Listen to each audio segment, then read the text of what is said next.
ಮದುವೆ ಹೆಸರಲ್ಲಿ ಕ್ರಿಪ್ಟೋದಲ್ಲಿ ಹೂಡಿಕೆ ಮಾಡಿಸಿ ಯುವಕನಿಗೆ ಯುವತಿ ಪಂಗನಾಮ ಹಾಕಿದ್ದಾಳೆ. ಮ್ಯಾಟ್ರಿಮೋನಿಯಲ್ಲಿ ಯುವಕ ವಧು ಹುಡುಕ್ತಾ ಇದ್ದ.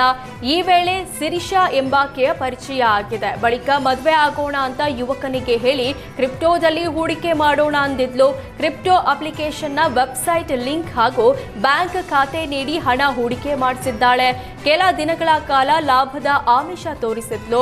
ಬಳಿಕ ಹಣ ಡ್ರಾ ಮಾಡಲು ಕಮಿಷನ್ ಕಟ್ಟಬೇಕೆಂದು ಸೂಚನೆ ನೀಡಿ ಹಂತ ಹಂತವಾಗಿ 21,22,000 ರೂಪಾಯಿ ಹಣ ಪೀಕಿದ್ದಾಳೆ. ನಂತರ ಹೂಡಿಕೆ ಮಾಡಿದ ಹಣವೂ ನೀಡದೆ ಲಾಭವೂ ನೀಡದೆ ವಂಚನೆ ಮಾಡಿದ್ದಾಳೆ.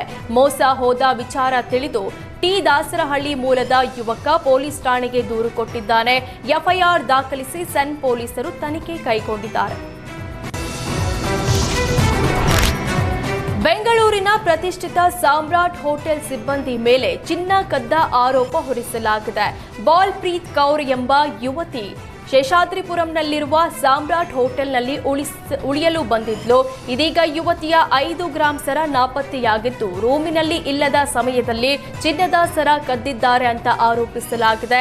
ಈ ಬಗ್ಗೆ ಯುವತಿ ಶೇಷಾದ್ರಿಪುರಂ ಠಾಣೆಗೆ ದೂರು ಕೊಟ್ಟಿದ್ದಾಳೆ. ಆದರೆ ಹೋಟೆಲ್ ಮ್ಯಾನೇಜರ್ ಮಾತ್ರ ಆಕೆಯ ಆರೋಪವನ್ನ ತಳ್ಳಿ ಹಾಕಿದ್ದಾರೆ. ಆ ಯುವತಿ ನಾನ್ ಎಸಿ ರೂಮ್ ಬುಕ್ ಮಾಡಿದ್ರು, ನಾವು ಎಸಿ ರೂಮ್ ನೀಡಿದ್ವಿ, ಹೀಗಾಗಿ ನಮ್ಮ ಮೇಲೆ ಆರೋಪ ಮಾಡಿದ್ದಾರೆ. ನಾವು ಎಲ್ಲ ರೀತಿಯ ಸಹಕಾರವನ್ನ ಪೊಲೀಸರಿಗೆ ಮಾಡಿದ್ದೇವೆ ಅಂತ ಯುವತಿ ವಿರುದ್ಧವೇ ಹೋಟೆಲ್ ಮ್ಯಾನೇಜರ್ ಆರೋಪ ಮಾಡಿದ್ದಾರೆ. ವಿಜಯೇಂದ್ರ ಮುಂದಿನ ಸಿಎಂ ಆಗಲಿ ಅಂತ ಬೆಂಬಲಿಗರು ಉರುಳು ಸೇವೆ ಹಾಗೂ ಪಾದಯಾತ್ರೆ ಮಾಡಿದ್ದಾರೆ. ಬೆಂಗಳೂರಿಂದ ಚಾಮರಾಜನಗರದಲ್ಲಿರುವ ಮಾದಪ್ಪನ ಬೆಟ್ಟದವರೆಗೆ ಪಾದಯಾತ್ರೆ ಮಾಡಿ ಉರುಳು ಸೇವೆ ಮಾಡಿದ್ದಾರೆ.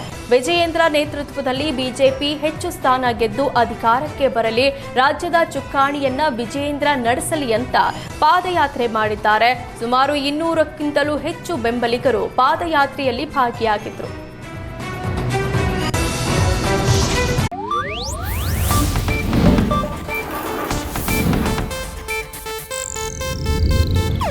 ಇದು ಏಷ್ಯಾನೆಟ್ ನ್ಯೂಸ್ ನೆಟ್ವರ್ಕ್ ಪ್ರಸ್ತುತಿ.